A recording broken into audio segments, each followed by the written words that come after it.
Yeah, how are you? All set, Madam Chair. So, yeah. Okay, call the meeting to order at 7:08. And we have an agenda, so we can have either an approval or suggest an amendment to the agenda. I move to approve the agenda. Okay, all those in favor of approving the agenda? There we go. Simone has provided us with lengthy detailed minutes. I've already had an opportunity to read them.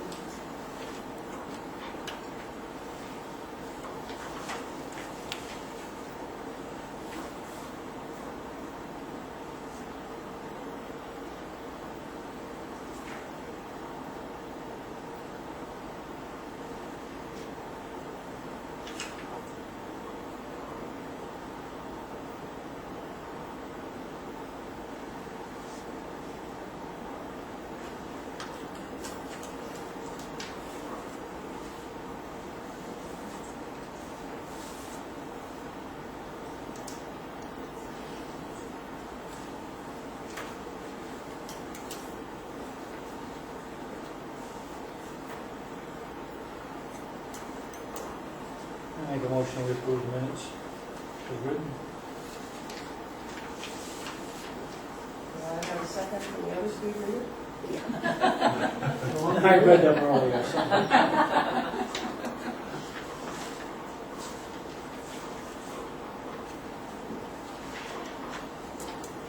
I'll second that.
All those in favor?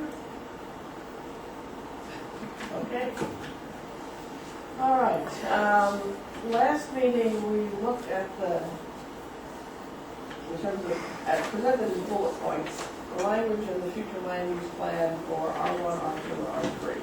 And we discussed some of that and made some suggestions. To spur discussion, and I know some of you have copies, if you don't, of what I sent out, let me know and I'll pass them out to you and we're all set. But you would like? Could I have a copy? Sure. What I did was I took all the bullet points and the suggestions and put them into paragraph form. We had also discussed the possibility of reconstructing the comprehensive plan so that the same information didn't appear almost identically in two spots. So this is sort of merging all of it together. What we do with it after this, once we refine it and are happy with it, that will depend upon what we want to do with the comp plan in general. But anyway, this is open for discussion, revision, serious ending, shredding, depending upon how you feel about it. So,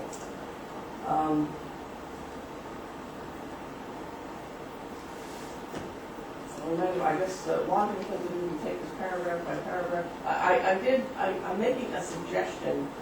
I guess I'll throw that in first. In the comp plan originally, it had descriptions of where R1 and R2 were in terms of road boundaries, and then R3 it just said it's in a runoff. And I couldn't resolve that. So where I put C-map for locations, it might be that the best way to handle this is not to try to describe the locations at all in terms of written description, but simply put them on a map. So that would take care of that. If we feel as though we need to have some sort of general description with regards to roads that are nearby, we can certainly do that. I also didn't try to do that because if we end up taking some of those split lots and moving them into R4, for example, that would change the description anyway, and I can see the point of doing that twice. The other suggestion I was making was that we take R1 right now is urban residential, and somehow it doesn't fit my picture of urban. I see no high rises. So I thought perhaps in consistency with what we've done with the mixed-use districts, call R1 just residential district 1 and then R2 residential district 2. R3 is already called rural residential, so let's drop the 3, and if we keep that district at all, just call it rural residential. But if the committee wishes to do something different, that's fine with me. So, first paragraph for R1. Is there anything you would like to change, improve, throw out, discuss?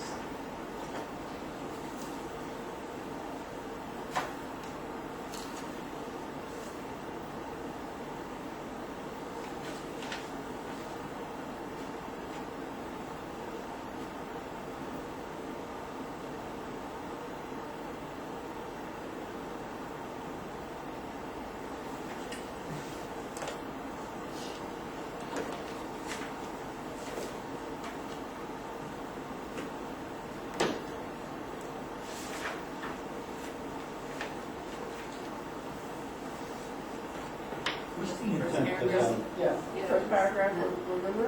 Just what's the intent of pedestrian orientated configurations? I think when we were initially thinking about that, it's kind of like in your neighborhood where you've got Liberty Acres, and then behind you is going to be the other developments. What is it? This all? Yeah, Hissam's development. That if there's any way of joining something like that, so you can walk from one to the other without having to go out onto New Road or go out onto 111, that would be more accessible for people to walk along, or for kids to visit each other, something along those lines. I think that was the intent, was to join, because we have you've got a lot of them I'm trying to think different areas, River Road, Senate Road, that you've got a little development here and a little development there. Why couldn't you join them in the back so that people can walk to each other's neighborhoods without going out onto the main road or bike across to somebody's house? And also the connection with the mixed-use districts.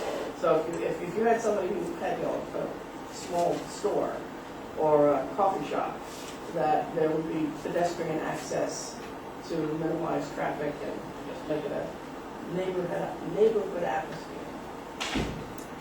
So, how does that get transferred over into land use ordinance? Let's see, my first impulse is to say, not my job. I know, but we have to, But no, that's a legitimate question. Tad, you have a thought on that? I think it's pretty loose. I think we can interpret that in just about any way we want to. The reason why I say that is because it doesn't,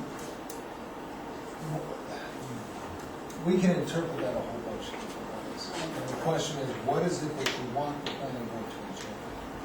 I know the intent is not to contain or to confine, but perhaps we want to contain. We want to make the vision clear of what these districts are supposed to do, where they're supposed to be located, and how they're supposed to plant. Makes it easier for the planning board to stay focused on marching vision of these districts.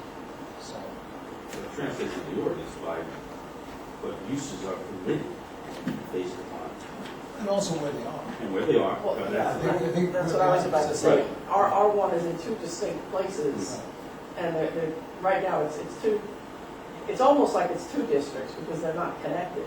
So each one might look a little different from the other depending upon what develops there and what the neighbors want. Yeah, but I don't look at that statement as anything to do with the R2. I look at that statement as, we're just talking about the R1, and then anything in the R1 is supposed to have some sort of pedestrian-oriented configurations. And just thinking somebody's gonna, maybe it's just me, but Would you be happier if instead of it sounding as definite as it does, if you said with the possibility of pedestrian-oriented configurations? To both allow for that and potentially encourage it? I would have to define it more in some less. Pedestrian-oriented configurations. No, just for the record, those are not my words. I'm not. No, but I'm just saying, they're in there because they came from the previous document. I'm looking for that now. I can't seem to find it. And that was, It wasn't C3. You were C3, is that the problem? yeah, Any uses, yes, use is under, was on page C3. Two mixed-use villages that would provide more pedestrian-oriented. Somewhat higher density. And I'm not sure that they're even turning into villages. I think I'm not sure that they're even going to get pedestrian friendly even at 1 acre lots. No, I agree with you. Yeah, and I'm just trying to figure out, how the planning board needs to take this document and then apply it to an ordinance. If they don't, there's nothing in the ordinance about pedestrian-oriented configuration. It basically gets forgotten, right? And somebody comes in with a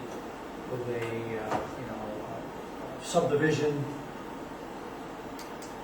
If there's nothing in the land, I'm not saying that there has to be, but if there's nothing in the land use ordinance, who cares about pedestrian oriented?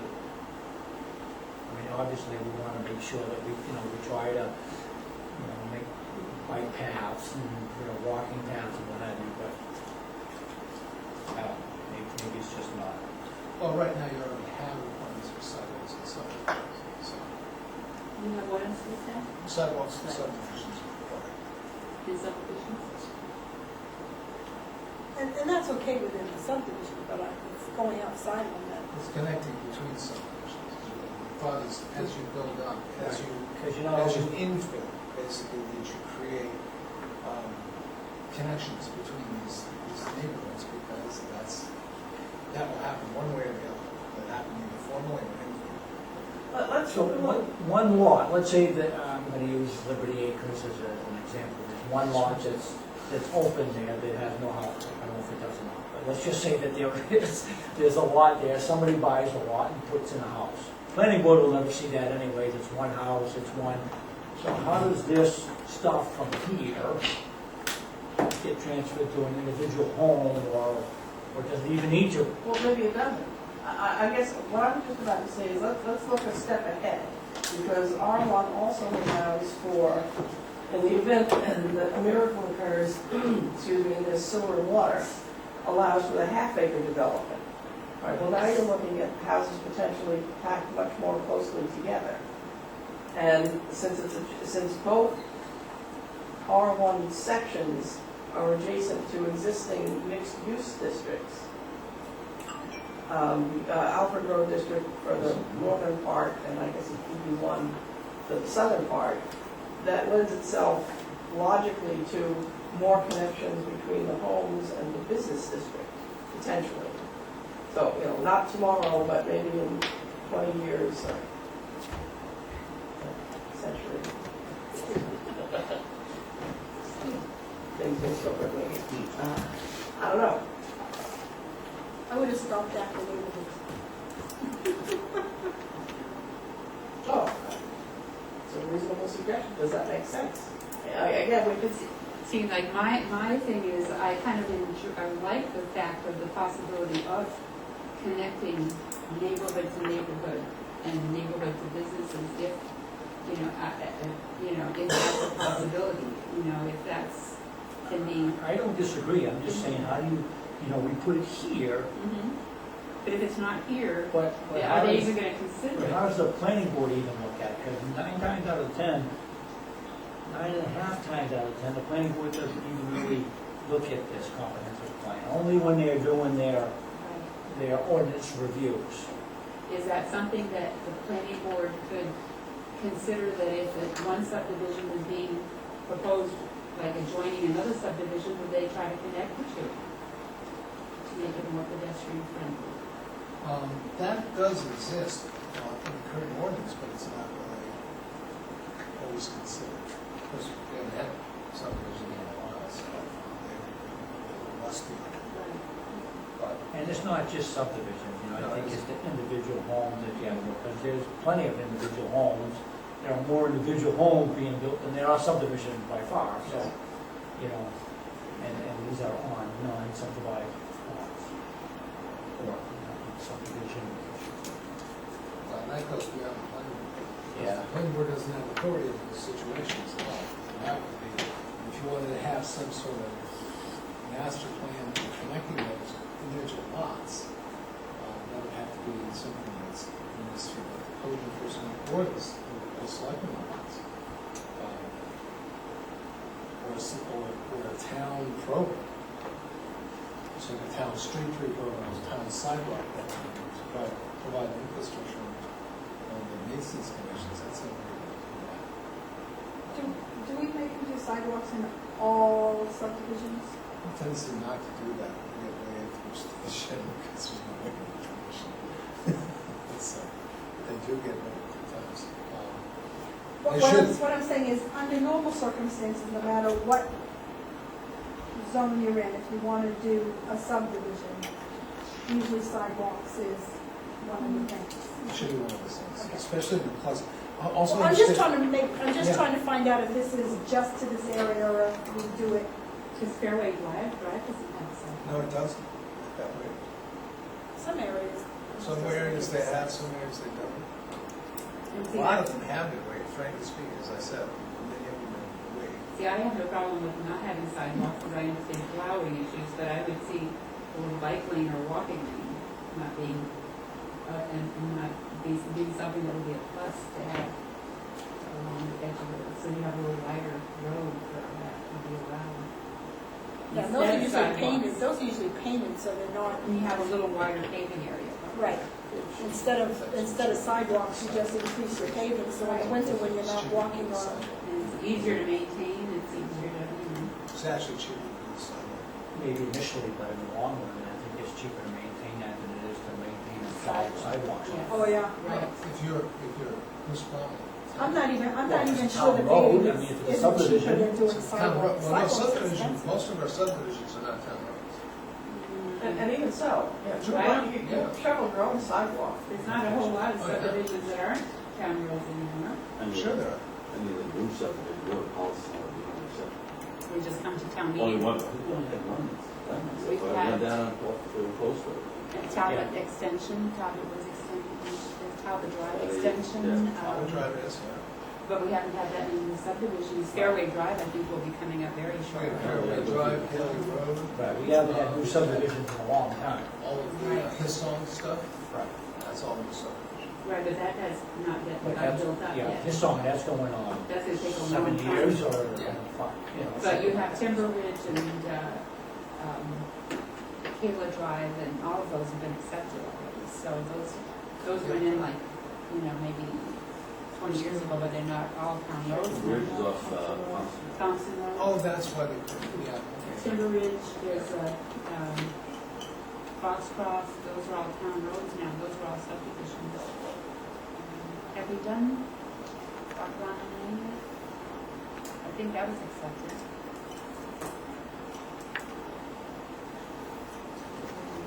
I think in some of them, the pedestrian friendly is gonna happen because that's what they make happen. I'm not sure that anything we're gonna write here is gonna, I hate to say it, I don't think anything we write in here or anything that we try to put in the land use regulations is gonna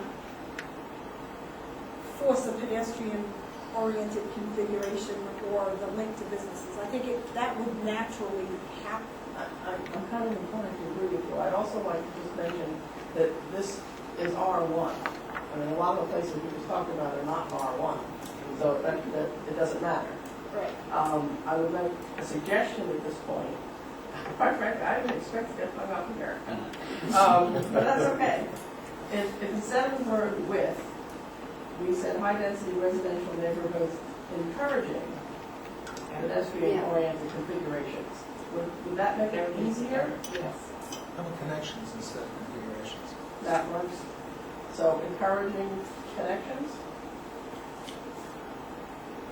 And then from the planning board standpoint, does that give them a little more meat to work with?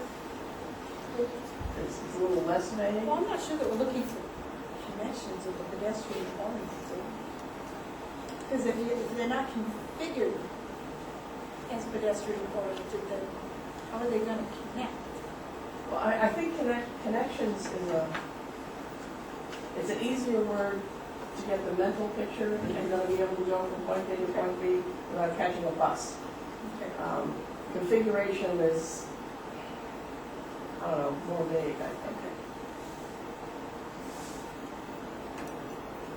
We will revisit this again, I'm sure, before we put our stamp on it. And are we going to need access to local businesses and commercial services? I wouldn't think there'd be too many. Again, not now, but I would take off the commercial, put just local businesses and services. okay. Commercial sounds bigger. Yes. Yeah. Yeah, I think there are one or two people who feel that way. I really do believe it. Okay, local businesses and services.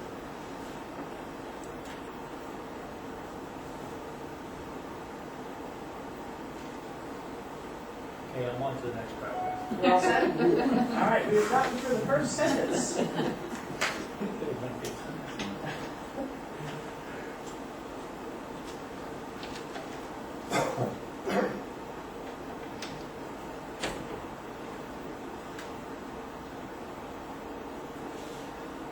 TDRs again. There you are.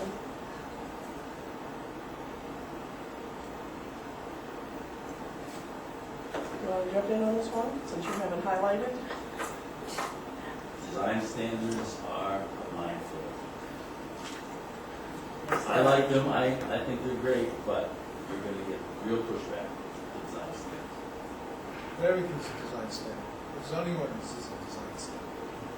You're talking about building design standards.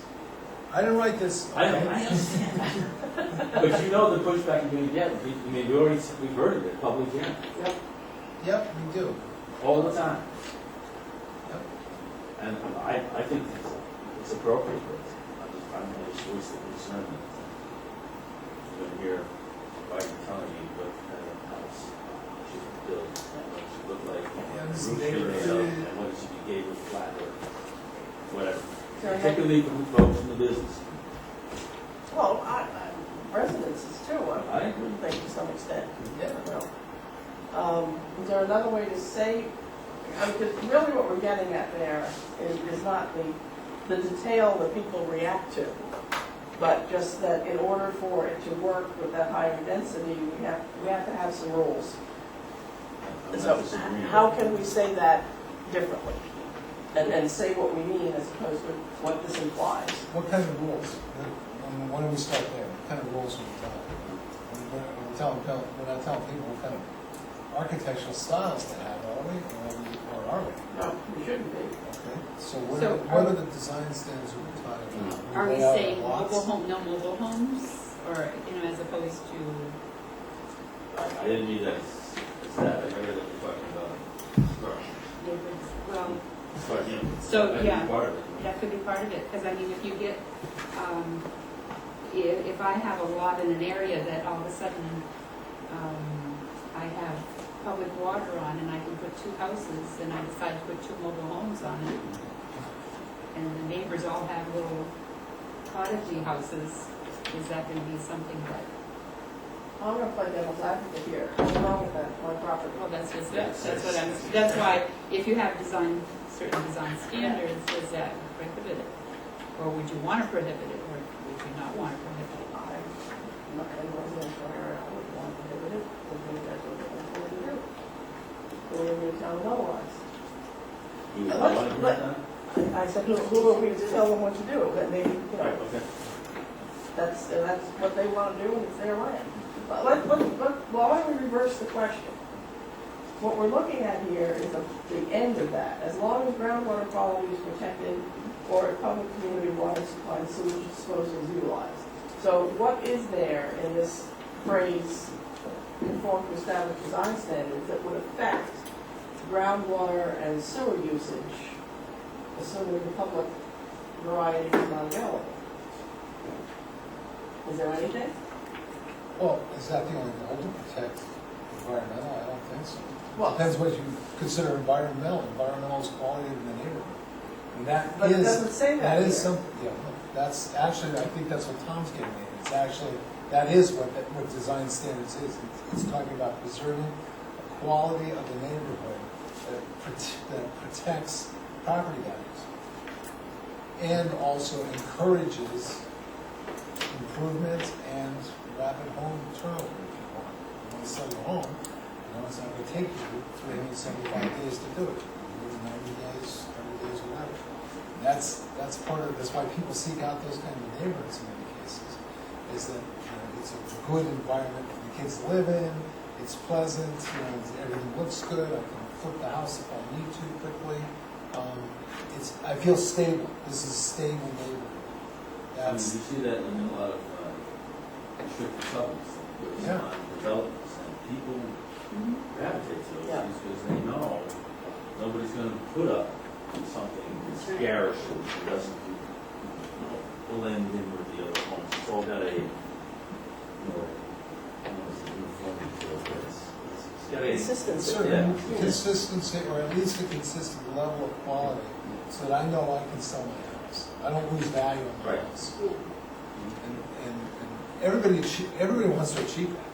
We all want to invest in our houses and make sure that they retain their value. Well, as Donna rightly points out, there's folks that are not on that economic scale that can participate in those kinds of developments. Or that they simply have different taste. True. I know of one. And that's always going to be the issue. Yeah. I mean, I have people in the EDC that think we should get rid of mobile homes altogether because they're depreciating value instead of appreciating value. And there's a good argument. There's a good economic argument behind it. There's also a social argument too. Well, I think a lot of it depends on how you do it. That's 50 true too. million, if you have a mobile home park with 5 million mobile homes in it, that's a lot different than if somebody has an individual lot and they have a double wide on it. They look different. I mean, people they look at mine, they don't even know, they don't even realize until they're told that it's a double wide. So I think a lot of it's in perception, but I have to tell you, I'm a little, I understand where people are coming from, but we also have building codes that have to be met, certain standards when you do your building permit. I'm a little concerned with going too far as far as building standards, because not everyone can afford to build it to the standards of what another person might think those building standards ought to be. What if we got rid of the word design? Now, what are we standards, or do you want with guidelines? Because like the subdivision regulations has guidelines, has design I guidelines. think that's a nicer word. And they also have performance standards, and those are the water, the soil, all of that, traffic. Basic health stuff. Right, which wouldn't apply to an individual home, but I think if we go to guidelines, it's a more palatable word than standards. Yeah. I agree, I think that's a good suggestion. Does everybody else feel about that? But I don't think this phrase belongs here. I don't think this has got anything to do with it's being modified as long as the groundwater quality protected stuff. It has nothing to do with what your structure looks like. Because Also, we're going to do I that. think it ought to be up here, residents are allowed higher density units, residential projects, that sort of B. And I think what you're talking about there is if you're going to reduce the density, your site has to be able to absorb that. It's kind of mismatched. Yeah, I just don't think, well, as long as it's in the sentence, but not as Okay. modified by. Yeah, none of us wrote this, so I know. let's fix it. All right, so So it should go after the 2 unit per acre. for residential product, Wait a minute. Let's remember one thing, guys. We're talking about, we're talking about bonus density. Right. We're talking about carrots. So when you're talking carrots, you have the right to ask for things like cut above. Right? Yeah, but that's not what this is, that's not what this is doing. Well, it says It's- possible up to 2 units per acre. That's a higher density than what would be permitted per. Right, and Right. then you can put to conform to established design guidelines, but it doesn't have anything to do with when you're going to impact water quality. No, because that's something you have to do automatically. Right. That's a given. I don't care where you are. Right.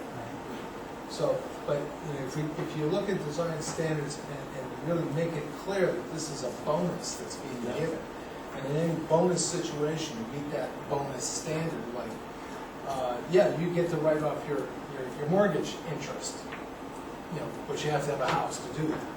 Yeah, that's a And good the point. intent is to encourage. We Yeah. almost need That's a to, good point. we almost need, I hate to say it, but I will.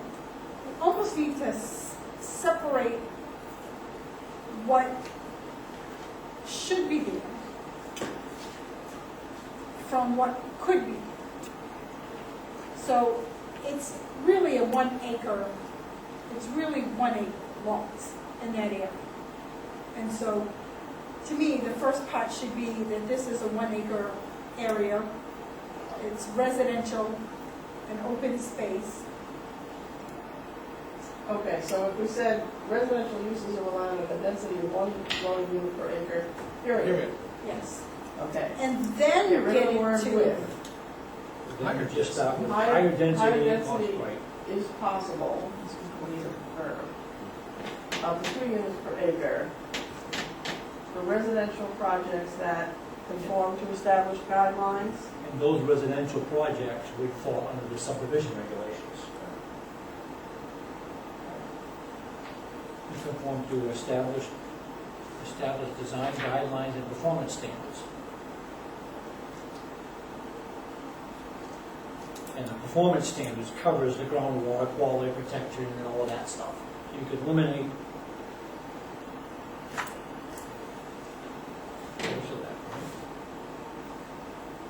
so that way we have the, what is versus what can be.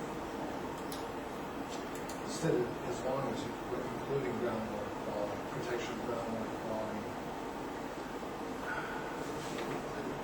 Actually, you gotta do this in every situation. Protect groundwater quality. Well, I think it's more important when you get down to 1 acre, because as long as you have septics and well on 1 acre, Yeah, you really have to be 1 careful. acre and 2 acre, you're gonna be doing groundwater studies.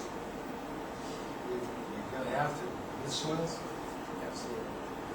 All right, so what we have now is a nightmare sentence, let's see what we can do with it.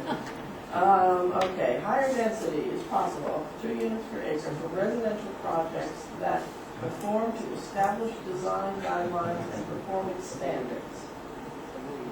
As long as groundwater quality is protected or I public. would almost put that in a separate sentence. I'd leave it where you ended it, and then start a new one that says groundwater quality must be protected.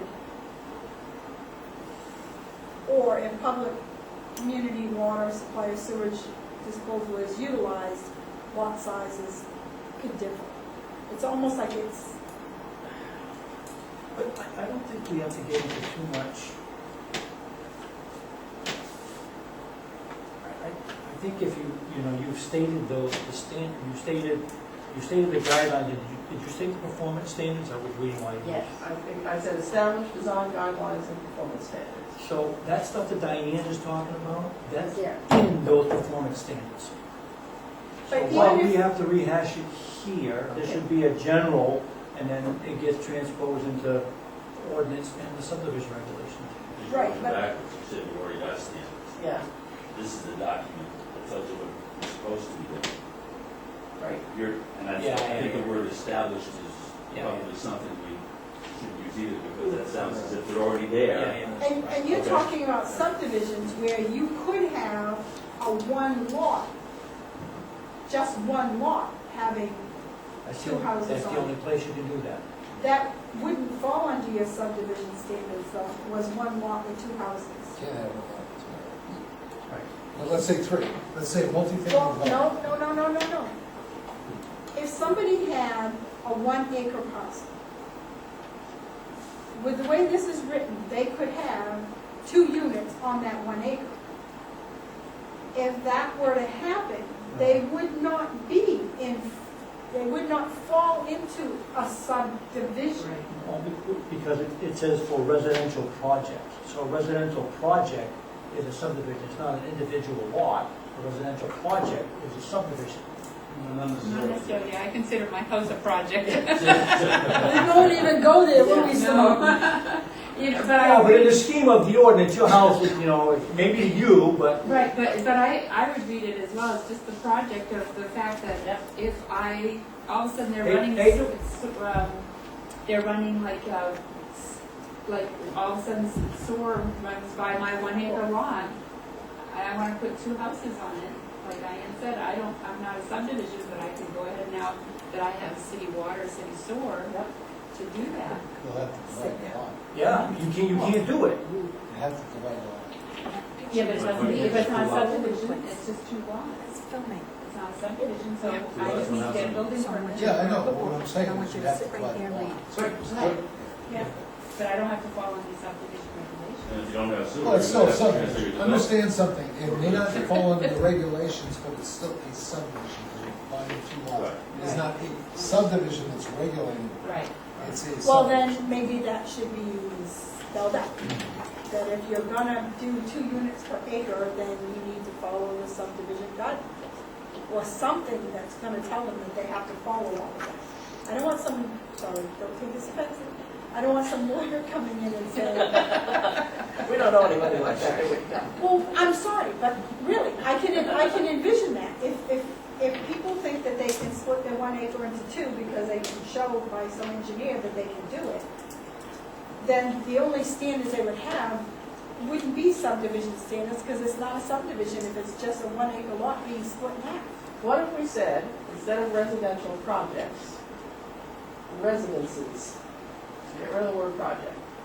Because we were already saying that it's 2 units per acre. And if we just said residences, then it wouldn't matter whether it was a 50 resident subdivision or a 1 acre lot being divided into 2.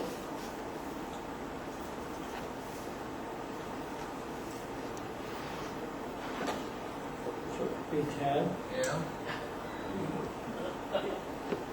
on a 1 acre lot, there's nothing that allows more than 1 unit. Except accessory, that's it. Right. So there's nothing that allows that anyways.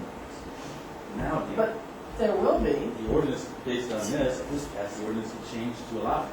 And this, A lot what? this, A lot go to a density of half acres. this language is That's in the not comp two, plan that's not since two lots, that's two 2005. houses on one lot. I know, but I view this, One house and a half acre lot. I view this language as, what it did, it created the allowance for this, but only in a subdivision, because that's the only time in a, not land has been divided, but in a subdivision, to me, that's the only time that this can happen.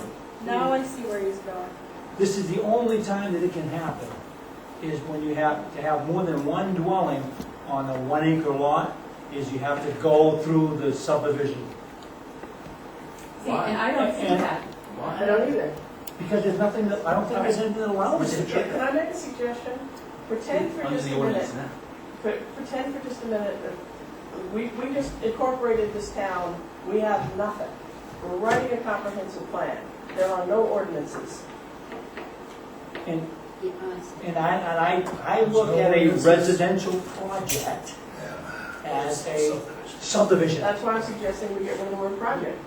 I don't think we should, Okay, well, because that's the only time I think that this should be allowed. We've identified the problem. The only time that we should have more than one unit per 1 acre is if you go to a subdivision. But See, it- and I don't think that was the intent when we wrote it way back. I think the intent was you take some of these little areas that are R1, that are off of Route 1.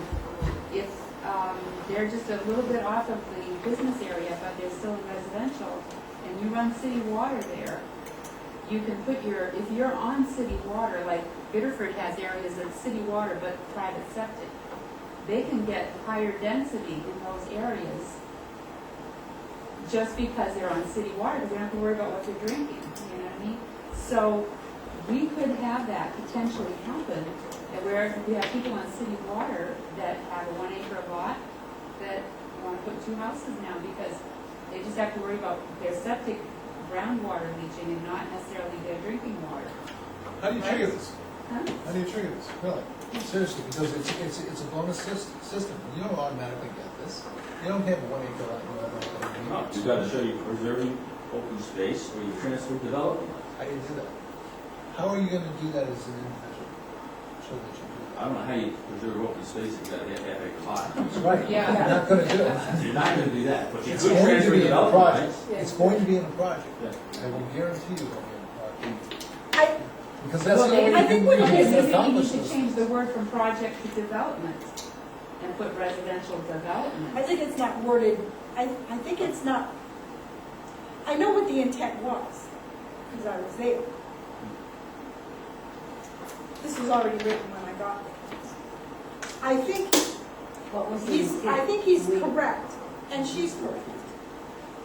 I think this was originally worded thinking that in some of these areas, that knowing that Bedford Crossings and maybe casinos, is like, even back then they were talking about casinos, that if the water ever came up and sewer ever came up, that you could make smaller lots. Other than that, I think the only time that this would have been triggered, I think the intent for this to trigger, would have been for a subdivision. It has to be because it says that preserve open space, and like Right. Tom said, you can't preserve open space in one single lot. It has to be a project, Right, and a project is a subdivision. right. But I think the problem with this is that it's not really worded Clearly. clearly. Clearly. It leaves, but you know, this is why, you know, people might think that, some people looking at this might think that this is kind of a waste of time, but this is when you go back and you say, okay, really, does this really say what we think it ought? Because if all of us sit at this table and we're all reading different, Right? then it's clearly not written so that the normal, everyday person would understand what the intent would be, never mind sending it to the planning board for them to write ordinances to reflect what's in here. I have a question. Is the open space that is to be preserved through this paragraph intended to be in R1, or can it be somewhere else? I think it was intended in R1 if they did it, but I think what they were trying to do is get them to put the houses all closer together and leave the open space with it. So that Okay, you had the houses if- closer and then you had areas where the kids could go play or whatever. If that's the intent and the limitation on it, then this could only apply to a development. However, if we bring in the transfer of development rights concept, then the open space could also be elsewhere in town, in which case this could apply to a single acre owned by one person who wants to split it in two, indulges in the TDR project, and gets their transfer of development rights that way, because they're gonna trade that half acre for X number of acres someplace else in town, thus still preserving open space, just not right next to them. Now, again, Only if they have good enough soils Well, to yes, support the water. let's go with the fact that we now have city water in this particular. So it's spot we're almost, talking it's about. almost like three things. You have the 1 acre, you have the single lots that can be split if there's water or sewer so that it can support that split. Or you have the subdivision projects, which would allow you to put them more 2 to 1 acre if you set aside the open space. But you also have to meet the water requirements of that. Yes. So, I mean, really, it all boils down, whether you can do this at all, it boils down to, are you protecting groundwater and you have appropriate sewage disposal? So, I want to take the long view. Let's assume that in some part of R1, doesn't matter which part, there is city water and sewerage available in the next decade. Is what we write here going to restrict people from doing what they could potentially do with 1 acre, utilizing a TDR, and only allowing subdivisions with open space within that district? Or do we write it in such a way that either possibility can occur? No, that's what I'm saying, it's almost 3.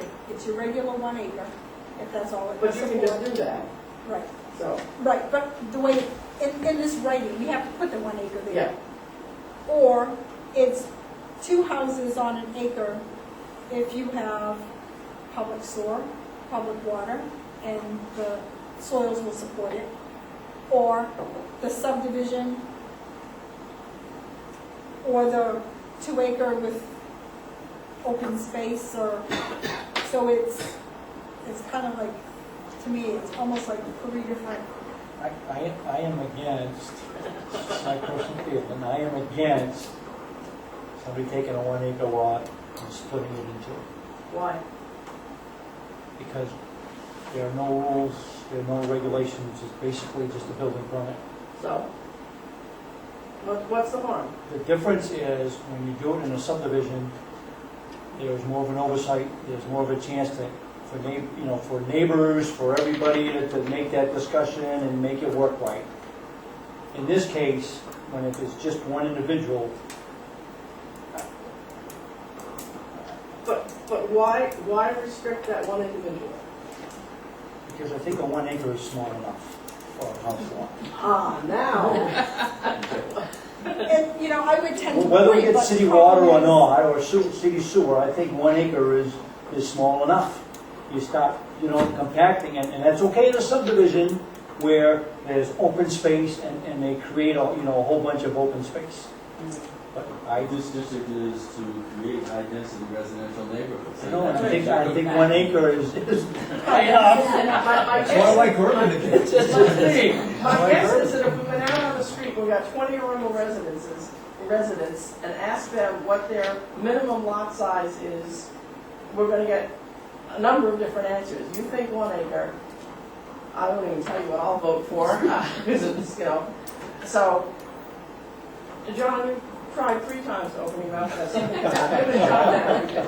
Very Well, patient. last time, I just wanted to reply to Dan's point. I think that you do need to perhaps put restrictions on somebody who wants to subdivide a 1 acre lot into 2 lots, because if you allow that person to do anything he wants with the resulting half acre lot, it can have a significant impact on the adjoining properties. And if he decides to do something ridiculous, it can really have a significant impact on his neighbor's property values. And I think Dan is right that there should be some control over what you allow that individual to do. I think this theory is, the theory that I heard once or twice tonight is that if I own this piece of land, I can damn well do what I want with it. And I don't agree with that, because I don't want my neighbors to be able to do anything that they might want to do. I think there should be, some control over what we allow. Mr. LeBron? I have one question. How big is your lawn? My lawn, Yeah. total lawn's about 15,000 square feet, 15, almost 20,000 square feet. Is that a half an acre of land? It's a half acre land. 40,000 square feet to make that. Because you have less than half an acre of land. Yeah. So why are you opposing somebody else to put a house on half an acre? It's my view of the ruralness of Arundel, right? Is, to me, when you start getting into half acres, in a subdivision, it's fine because you put aside, but I just like the ruralness. I don't like the small little, that's just me, I don't like the small little postage stamp lots. That's just. I don't have that big a problem with the half-acre lots, but I do want to see some regulation about what goes on that half-acre lot. I don't want somebody to do something that's going to affect the adjoining properties and devalue them seriously. Could you give me an example of something that you would fear your neighbor putting on that half acre? I hate to put you on the spot, but we either thrash it out here or we thrash it out in public hearing. Yeah. No, I can't come up with something right off the top of my head, Donna, but I've met enough people in my lifetime that I know there are some people out there with some crazy idea. I could see somebody coming up with, well, I'll put a mini rifle range in the next door. I'll put a bank up on the end, and I promise you we won't shoot anybody. Well, God damn it, no. Well, can't they do that on the acre?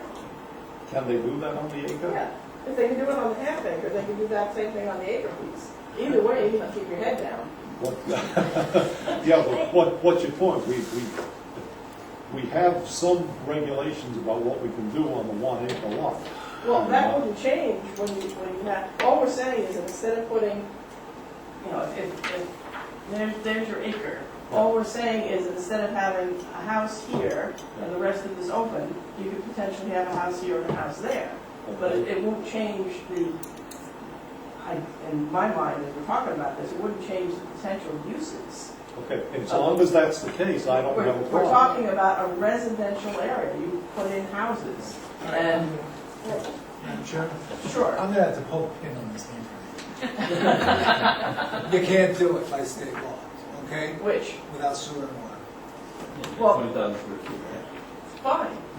So, That's- the reason why we're doing it this way though, is because this is a bonus in a project, in which you're getting a density bonus. You're not creating little individual lots. You only get this in a project in which you get a density bonus, whether it be TDR, and I'll tell you, nobody's doing a TDR, going through that kind of nonsense unless they're doing a lot of these, doing a large size project. They're not gonna do it for half an acre. They're gonna do it for 50 acres in which they're getting half acre lots on. That's what they'll. So would it clarify to put for residential subdivisions that preserve open space rather than? Projects was trying to make it, See, when I I think see that's the where word we get into projects, an I think issue. of inner city projects. well, you can think, okay, well, what they were thinking also is back in PUDs, plain unit developments, or contracts. And how do the cities get away with doing less than half an acre? They have They sewer have water. city water. Right, but that's what I'm saying, is, right, if You know any? if hypothetically Route 1 or Route 111 it's Route 111, okay. Hypothetically, they brought sewer up to wherever on 111, and some of those houses were in the area where they brought sewer. Change the zone. Well, Property owners are demanding. Now, your that would- question is, why not for a person with a 1 acre lot, Right. allow them to divide it and put up 2 houses? Right. I have the same Now- question. my feeling is, they would have to have both. Both what? Both sewer and water. Oh, yes. In order to, Yes. so I think we need to be very clear. If we're gonna subdivide an individual lot any smaller than 1 acre, which to me, I'm sorry, it's not really small. But if we wanted to look at that, the only time that I think that we should even consider doing something like that is if there was public sewer and public water available to that lot. I don't disagree with that. Because, So he says that. Yeah. Well, no, not clearly it enough. doesn't though, that's the problem. It We're doesn't. lost in our words here, and that, we have to avoid the run-on sentence. well, That's part of our problem. And so for me, if there was public water and there was public sewer, then for those areas that are 1 acre within those zones, and they actually attach to public water and public sewer, I don't have an issue with them going half acre. For both residencies, including perhaps the original one. Exactly, they would Lot- both, So any lot less than an acre, would have to be on public water and public sewer. Because otherwise, if you just did water or you just did sewer, you can run into problems. you can impact your other neighbors. Ray, you wanted to throw something in? Yeah, Bill? well, I'm thinking about this whole design thing too, and I go back to that. I mean, if you have a subdivision, there's a design going on, there's a plan going on. You take a 1 acre lot, and you can divide it, if you have the sewage at disposal, the water. But you can put the house anywhere then, and that affects. As long as you apply the setbacks. Oh, okay, those are class. Like you That's could not, do the I like it better when it's under the auspices of like a subdivision. It seems to me that then you get a whole picture of things, of how things are going to be laid out. But the setbacks apply regardless. So, for example, let's go back to my here's my Okay. 1 acre lot. And let's say you have a 35-foot setback on the side, which is probably wrong for this zone, but I'll say 25 foot. 25, okay? That means that I can put my house 25 feet from the line now and have all of this open so I can mow it. Or it also means I can put my house in the middle, or I can put it anywhere on that lot. So if you're the neighbor here, and I come along and I've just bought this acre and I'm gonna put my house 25 feet from the line so that you can listen to my music every night, you're gonna be annoyed even though I have an acre. Or I can have a half an acre, I can put my house there and you'll be less annoyed. The only thing that controls that is my judgment of where I want to put my house on my land and whether or not I want to annoy my neighbors. And there's no ordinance in the world that can control that. So we're all in the Okay, so same we're boat, talking so we have a about, so neighbor. we're just talking about open, I'm thinking there's a house already on the lot. Well, let's say Yeah, there is. right? Not Okay. necessarily. Not necessarily, let's Yeah. say, okay. But if let's say there was a house and it's squarely in the middle, Yeah, can't divide it, can't divide. because you can't have the half acre free for it. Okay. Does So that if you're affect a what- lot of people? I have no idea, probably very few. I don't think we've Right? got What anybody was else. the question? Would it affect a lot of people? Well, no, because right now, I don't think they can. They can't anyway, because there's no sewer. They can't, because there's no, but the problem is that we get into it here, so. Yeah. Most people, I would suspect that most people that have 1 acre lots, I suspect that their houses are somewhat close to the middle, or Yes, I would suspect. but, yeah. That's just an assumption, but I go down Liberty Acres, and that's all 1 acre lots, and most of the houses there are all in the middle of theirs. I go down New Road, same thing, but I don't know how many. And the 1 ones acre lots that aren't are probably in the subdivisions that left the open space part, and you wouldn't be able to split those anyway. But there may also be people, back to Tom's point, that own, let's say 2 acres or 3 acres, their house is somewhere on that, but they've got enough open space where they could split off a half-acre lot. Well, I've got an 1.5 acre lot, and my house is tucked in one little corner. So, I mean, I could easily, I would never do it, but because I like You having like- a bit of space Yeah. between me and And I suspect that's true of most people who have Yes. the land. They don't want to do that and be crowded. However, It's clear what's in the garden. Definitely. yes, where what, an eighth of an acre is luxurious. And I'd be happy if this was very clear that it was a 1 acre lot. And the only time that you got anything more than one house on an acre is if you were in a subdivision, Or you have water and sewer. water and sewer. But you have to have both. It had to be impacted by everything. So if you're gonna, if you have a house, you have this, and you're here, and you're selling this, you both need to go on public water. Once you go below, yes. I wouldn't say public. Because you can have sewer and water that's not public. It's- Right. Well, you know what I We mean? have public/community. Yes. Yeah. Community. What I meant is not a well and not a septic system. Yeah, it's not. Because septic systems and 1 acre lots, I mean, that's some places that's like more than each, you know. Okay. I'm okay with residential projects, but I think only because I've been on the planning board for so long, to me, right off the bat, a residential project was a subdivision. We can change that. I don't know, Dan, if I was building 2 houses, I'd call it a project myself. See, and this is what I, this is Personally what I call it a want to project. try It's to a project, I'm building 2 houses. Well, I want to I'm make building sure a that shed, it's a whatever we write project. is like very In the text of, specifically clear. in the context of this, I don't consider that a project. Could we We get can't go away? with subdivisions because from a legal standpoint, you know, even you put up an apartment complex, it's subdivision. You put up a cluster subdivision, cluster division, project, it's a subdivision. You do a PUD, it's a subdivision. The legal is subdivisions. So we should scrap project for what's up in I agree with them on projects, but for the average homeowner, the average person, the citizen who's gonna be reading this, what's a project? Right. Yeah. We don't Okay, understand. so we've agreed to change one word so far, that's good. I like that. And capitalize another. But we threw it at her. This was So- from C3. How's it? This language was from C3. Keep going to C3. Some of it is. Some of it is, yeah. It's a blending It's a of blending of the B- two, B- that's what it is. 3 and C3.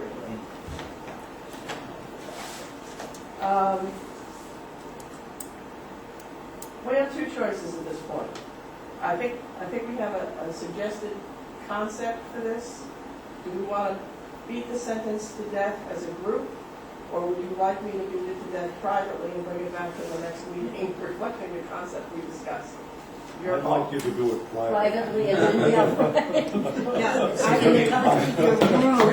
I would like break this up a little bit and put higher density as possible, up to 2 units per acre for residential subdivisions that, we'll go back, conform to established design guidelines and performance standards that preserve open space and participate in transfer of development rights programs, period. Okay. You know, that's where I would stop it, period, right there. And then after that, groundwater quality must be protected, or if public community water supply and storage disposal is utilized, lot sizes, frontages, whatever, could be reduced to allow for a more compact neighborhood to be developed, period. Do you think that makes sense? Yes, but it leaves out the single lot, you know, the person owning the lot themselves and just dividing it into 2, because we're still tying all We these. still want to do that, we still want to do that. Now, again, the other thing that occurs to me is, you know, somebody, they run into financial trouble because of health, and they need to generate income, so they need to split the sum of half an acre. We'll do it.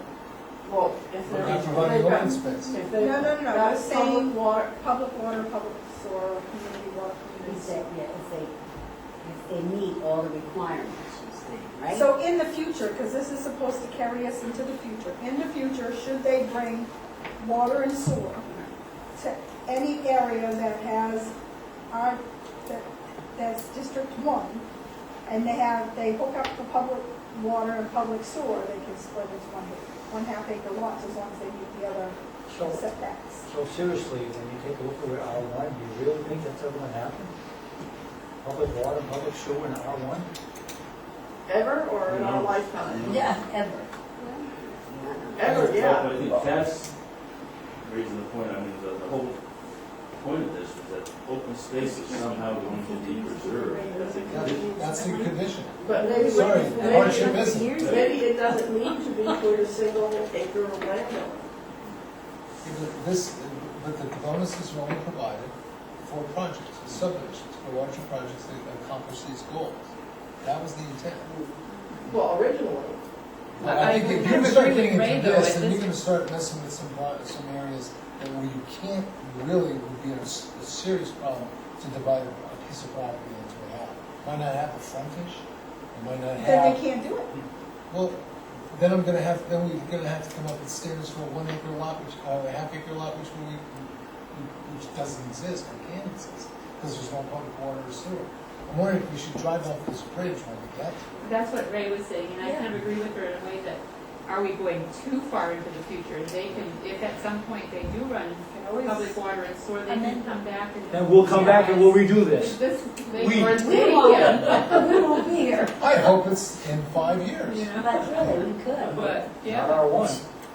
You're right, good point. That's not gonna happen. Well, it could, if you go up William Road. Yeah. yeah, the R1, some in R1, not Could, it's northern possible. necessarily. Not northern, not you, you're done. All right. I will, let's wordsmith this. And I can be Yeah. happy with leaving the 1 acre in case we ever get We there. can sleep on that other piece potentially. Because I don't see it happening No, quickly. I don't either. No, and if we're still doing this when it does happen, No. they're gonna have to wheel us Just all said in. no. Either that or if something incredible's just happened. Uh, All right. Somehow I don't see choice B. I don't think you. Okay, so what damage can we do to the third paragraph? There's not really that much damage to that I side. don't know, I see highlighting happening here. The one highlight I had, I don't think you should use the word will in this document. Oh, yeah. Okay, this is a may document, this is an encouraging document. You say you gotta do it, and if you don't do it, the voters say, no, I don't want bovine, animal husbandry going on 1 acre lots, then we've got an inconsistency between, potential. between the So you're voters. talking about age-restricted housing and congregate care facilities may be allowed? May, an animal husbandry may be allowed, so it gives us flexibility. Yeah. Now, So does that also mean that uses that generate significant traffic noise or similar impacts may be excluded? No. No, you can exclude, I mean, this is. No. Just checking. No. Thought I had you there No. for just a minute. Okay, so we're getting rid of 2 wills and putting in 2 Well, I mays. defer to Ted, I mean, do you think Right, that's? I think what he's saying is, when you're saying you can, if you say will, then you have to. If you say may, then leaves it to the person who's giving out the permit. But if you want to exclude, you will exclude it. Well, this is telling the planning board that they can include those kinds of uses or permitted uses or conditional uses within this zone, but they don't have to do it. This says that now they've got to. Well, all right, Except for are we not directing them to allow those things now? I mean, we are, I think, encouraging them to allow those things, but my concern would be is if they don't, we go to public hearing and enough people say, we don't want animal husbandry in this zone, Well, but we'll have an inconsistency between the comp plan and the zoning ordinance, and then guys like me will come in and make a mess of that. Absolutely. Yeah. I'm gonna come into our Henry CEO office and. Town meeting would approve this language first.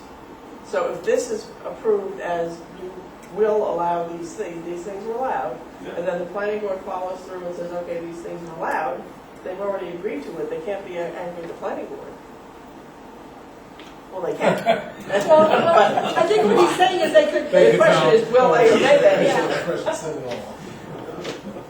I mean, I just think that, you know, if the vote is done, reject what the planning board is done, the planning board gets the message and they take it out the next go round, we got a Then problem. you've got a conflict between the Right. comp plan saying, Right. well, Or you go to and, public I- hearing I like we did, we understand. gotta make changes, and then we gotta go back and make changes to this.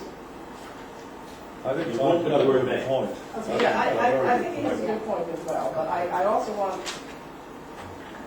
the planning board to clearly understand the wishes of the town, assuming they approve whatever we write. well, then maybe we go to the meeting and tell them that if there's some doubt, then put it as a conditional use, and then they can go through groups and groups and do it, and follow the certain criteria that they need to follow on each condition. So I have a question for you, Tom. If you say may be allowed versus will be allowed, who decides whether it may or may not be? You voted. On a planning board, The right? planning No. board writes the, One, it would be up to the planning board whether they decide. Well, Let's decide what the construct of the ordinance looks like. This is where, Then this it's is a gotta little go line to- here. Good. Then it's gotta go to the vote. The comp plan, I'm saying, I'm saying the restricted housing and congregate care facilities may be allowed. If we change it to may rather than will, who's going to decide whether it can or cannot be? Maybe I'm not getting it, but wouldn't it be the planning board then that decides? well, the planning board doesn't ultimately vote. Planning board will write the ordinance based Okay. upon this language. I get it. And it's gotta go to the vote. But I And a also public s- hearing between those steps to get feedback, as we did last time. I mean, you always get negative feedback. So say hypothetically, and I'm gonna use this hypothetically, we put in here that you will do something, Yeah. okay? But the planning board puts it in, the people don't like it, they take it out. Then the land use regulations that go up to vote doesn't include it. So your comp plan says you will, but your land regulations say you don't. So then you've got a big fat conflict. The question is, what takes precedence, is the comp plan a rule or simply a suggestion? Sorry, But I that's It don't- doesn't matter. But If if somebody you- in this committee, you have an inconsistency, the ordinance is not enforceable. If you say may, that goes It's away. not. I can have all my cattle on my half-acre lot, and you can't do anything about it. I see. But you're talking Because of the the opposite comp. direction, I can do this, but it says no.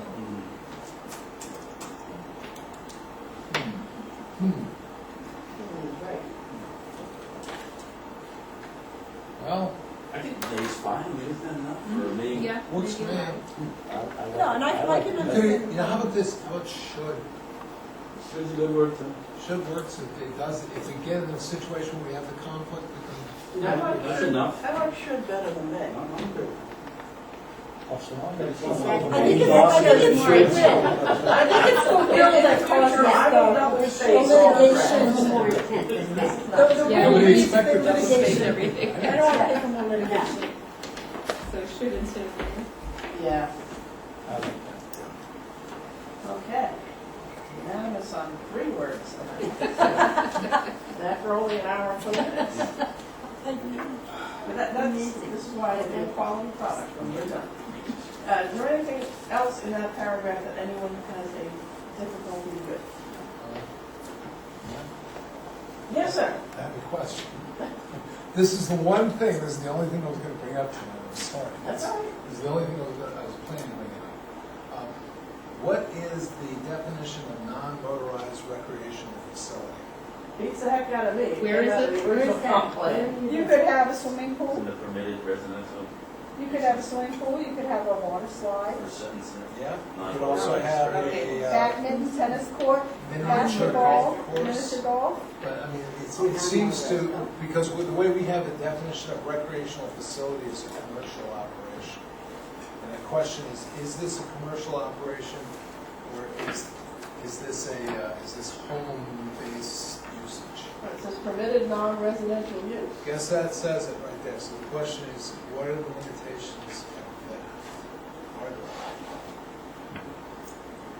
there? And I guess that was the question, defining what a non-motorized recreation. Non-motorized means basically no go-karts. Yeah, good choice. But,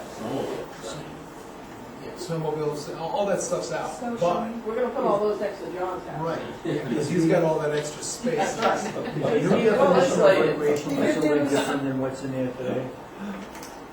Well, actually, I've used I have a new definition of non-motorized. No, recreational facilities. Yes, what I'm saying is, The we have a new definition. New definition than what the, We have not promulgated. Okay, but we do have one, and it's all the things that you were saying. All those things. It was a commercial recreational facility that has everything but motorized vehicles. So it could be anything. It could be. Snowshoeing. It could be passive, like snowshoeing, but it could be mini golf. It could be a pool hall. Could be a pool hall. Every neighborhood needs one. I have my own thing. Yeah. Agreed. Without a 76 trombones. You wouldn't even know I have one. You have a whole pool hall? We have The our own only, people. the only place I don't know that this should is under the animal husbandry should be allowed subject or may be allowed. I think may goes better there than No, I should. think that should be should too. Should be allowed. Should be subject to condition.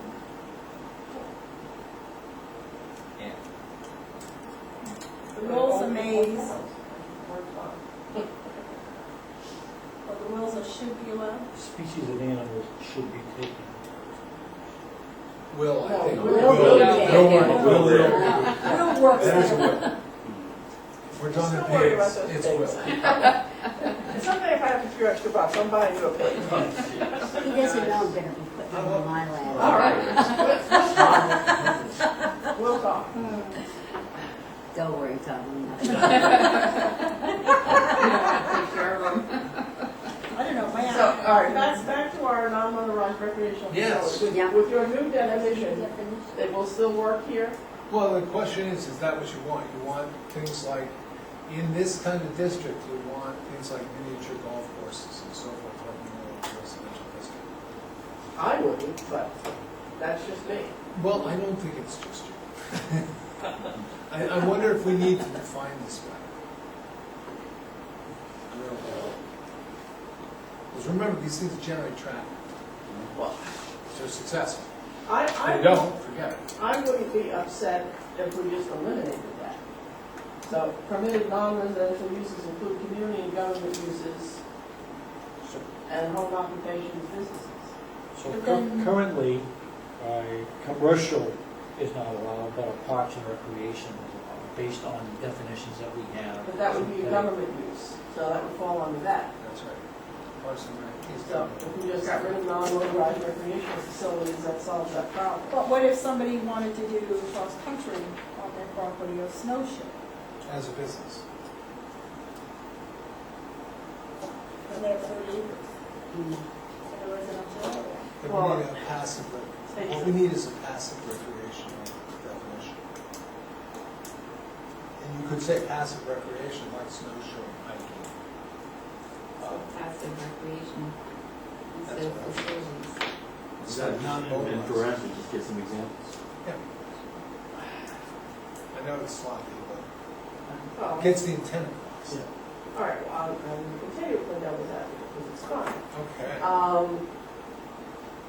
Do we want, again, this is ultimately a fairly tightly packed residential area. And we have one large landowner who's gonna have people traipsing through everybody else's backyard or adjacent to everybody else's backyard. That's on the- the Justin All right, that was very good. On That was snowshoes. quick. It's gotta be, it's kind of like being butted right up against the Eastern Trail, Okay. okay? To me, that's a serious invasion of privacy. It ruins the nature of my yard. I might be very upset by that. I'd say move that house out of here and keep that. Well, if it was a mobile home, I could do So that. to go on Donna's comment, perfect example. 30 acres again, all 1 acre lots. Yeah. I have 10 acres in the back, so I'm gonna make a park, and I'm gonna have walking trails, and open to the public, and people are gonna be up and down Liberty Acres. You think the neighbors are gonna be happy about? Because it's a residential area, the added traffic of people coming in, doing something, I mean, that's just an example of. Plus, a bunch of people, strangers, in effect, in your neighborhood, which, this day and age, But at the same time now, yes. you have homeowners that you said are in the R1 that might have 30, 40, 50 acres that are in R1 currently. And with this overlay zone, you're allowing them to do agricultural things. What about Harris Farm that sells milk to the public? They'll have a pancake breakfast, they have maple syrup time. Are you stopping them cross-country skiing? Are you going to limit that agricultural person with 50, 60, 70 acres in the R1 zone to do just agricultural husbandry, rather than allowing him to do more multi-seasonal income? I don't know. I was playing devil's advocate. Yeah, and I am too. I'm trying to, Yeah, no, it's. you know what I mean? Here's So, our map right here. yeah. That's our And this map is showing- where those larger, and what we do Overlay with zone. those So you're larger, allowing them with the overlay zone to have more animals maybe, but are you gonna stop them from doing other agricultural? Well, quite frankly, if you want to encourage farming, which let's say we're supposed to be doing in this town, and It's that's the our only legacy thing, anyway, the R1, you need to diverse. The other one You is- need is- to make a is- living. Harris does So really good that's doing why, it. that's why they do well, because Yeah. they're diversified. So you can't just milk cows and make enough money, you know? two. So if you can encourage that. Yeah, it's essentially, there's Liberty Acres. Which that's a, You got this Houston's song out there. You got Houston checking back. Yeah, that the song of that Houston. That's Houston, this is Houston. And he has Oh, yeah, this song trees is growth on at the the other moment. side. Yeah. This is his song. This is Houston.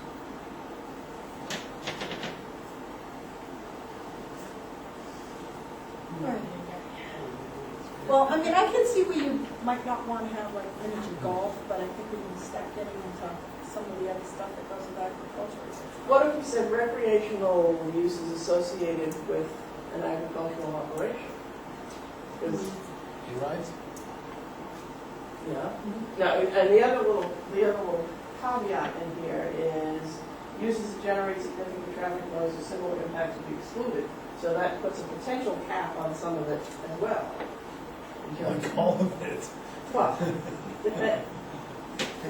see, I'm not, Why didn't you satisfy parking requirements? I'm not real fond of the word significant, but, Because I don't know what that means. right. I don't know what significant. I don't know, I've been by Harris Farm 50 million times, and I don't know how those people get there, but it's, I know, but I never see, even in the area where the store is, I never see 50 million cars. But you see people out in those fields and all over the place all the time. Airdrop. Well, sometimes, Donna, I swear that's how they Neighbors got think there, because you don't see them. If they're parked there, I have no idea where. Excuse me, have you looked across the street? They have equipment laying on, well, a park right there. Yes, right. You mean behind? No, right across the street from where they go in to buy corn, stuff like that there. No, this has been in the winter. This has been in the winter. There wasn't anybody parked there, but there were plenty of people out in the fields. Yeah, but They- right they across the leave that street, open there's a for- big parking lot there. They leave that open, because I live right up the road from them all the Okay. time. They leave that open for them Yeah. to do business in their store. And the people who are on, they're gonna go cross country.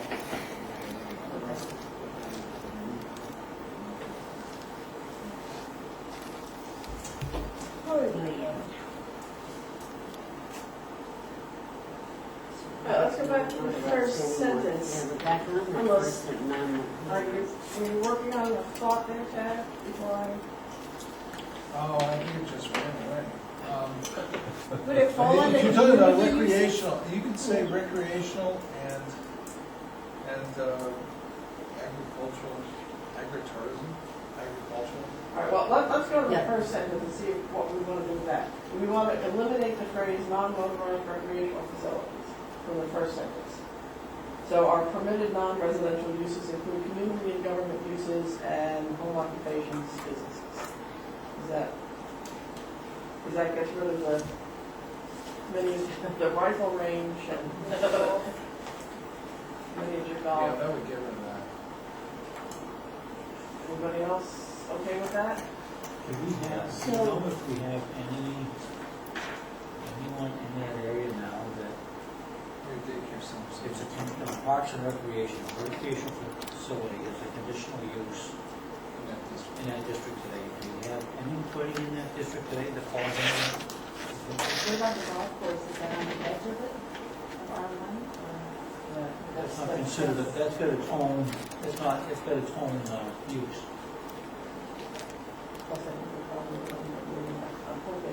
It's in the R1. That's like, Yeah, it is, but it's there. And so it doesn't want to get rid of it. Not that we want it, but it's just that red piece right there. yeah, the red piece is the golf course. Part of it. So then we can move that into the other zone when we, Yeah, we can change the lines, why not? As long as they don't. Well, I think they might, if they wanted to do it, if they wanted to do a golf course community around that, I think they would mind. Yeah, but how much is it? Not enough. So what's existing today, there's a conditional use for parks, under recreational facilities, parks and recreation is a conditional use. Is there anything in the R1 zone that we know of that falls under that category today? And that's a government use anyway, parks and recreation. That would be like having a ball field there, that the recreation department runs. A recreational facility that is not commercially operated and is open to the general public, included but not limited to playgrounds, parks, monuments, green strips, open space, mini parks, athletic fields, boat launching ramps, piers, docks, picnic grounds, swimming pools, wildlife and nature preserves, but not including campgrounds or commercial recreation. That's today's definition. That's okay. That doesn't include the mini golf. I think So the mini golf. instead of non-motorized, we put non-commercial recreational The facilities. only reason I ask that question is because if there isn't any today that fall into that category, then to me, I'm okay with taking it completely out. Recreational facilities out of the R1. But I don't know if there's anybody that falls into that category But would today. that Well- stop anybody with a farm Maybe. to have cross-country? Well, that's gonna come later, this is just that list Oh, of okay. things that went down. Yeah, I think- Would they be grandfathered, not that we're allowed to use that word, but they'd be grandfathered anyway. Oh, as absolutely. Today. Absolutely, but you know how that goes in Yeah. town meetings, oh, no, you make me a non-conforming, you know. And they're right to ask that question about non-conformity, because that does affect financial. So, Right. how did they word that, Dan? What definition was that under? Was it non, That was, recreational facilities has, it's a place designed and equipped for the conduct of sports, leisure time activities, and other customary and usual recreational activities. You have a commercial recreation and you have a parks and recreation. And what I read you was a parks and recreation piece. And that's what's allowed in the ordinance today in our law. Understand, we're looking at the future, but that's what's allowed today. so should it be non-motorized park and rec? Well, just No, get rid of no, non-motorized, no, that yeah. doesn't apply to any of those things anyway. So if we said non-commercial recreational facilities, or parentheses parks and recreation, or do we want to just?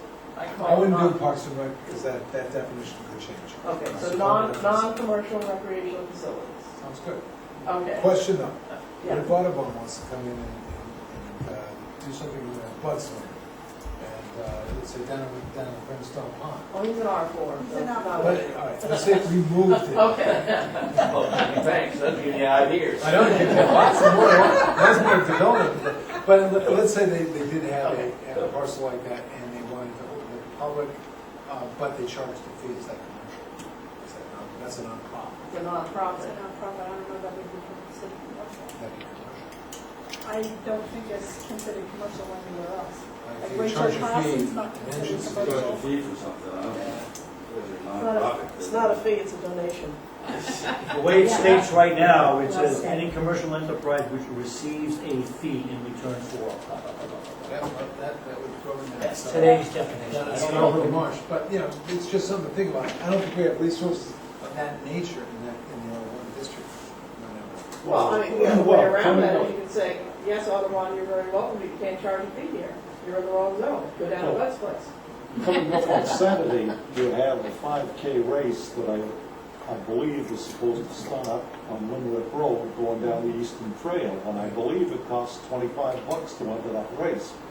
Now, does that throw a wrench in the works?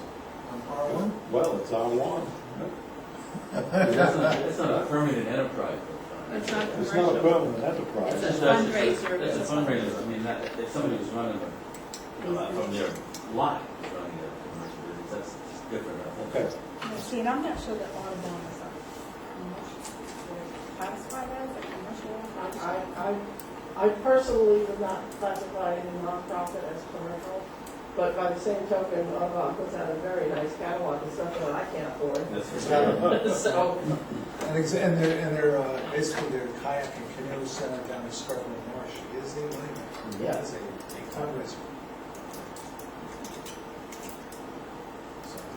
okay. Okay. So Flock Audubon. For the moment, That's all right.